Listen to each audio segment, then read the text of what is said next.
ಏನಪ್ಪ ಇದಕ್ಕೆ ಎಷ್ಟು ಹಣ ಕೊಡ್ತೀರಾ ಇದಕ್ಕೆ? ಕೊಡಿ, ನಿಮಗೆ ಬೆನ್ನು ನಾನು ತೊಗೊಳ್ತೀನಿ, ಕೊಡಿ, ಹಣ ಕೊಡಿ ನನಗೆ.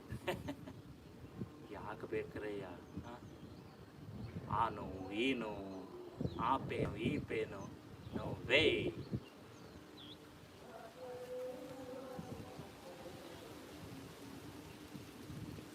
ಎಷ್ಟು ನೋಡಿ, ಎಷ್ಟೊಂದು ಚೆನ್ನಾಗಿದೆ ಈ ಬೆನ್ನು ಹುರಿಗೆ. ರಾಮಬಾಣ ಇದು, ರಾಮಬಾಣ. ಏನೂ ಮಾಡಲ್ಲ, ಏನೂ ಘಾಸಿ ಆಗಲ್ಲ, ಏನೂ ಆಗಲ್ಲ. Right, good. ಡೌನ್.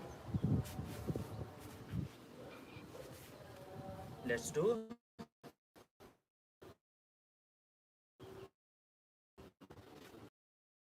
ಪಾತ್ರಗಿತ್ತಿ ಪಕ್ಕ ನೋಡಿದೇನ ಅಕ್ಕ? ಮಾಡಿ ಬಟರ್ಫ್ಲೈ.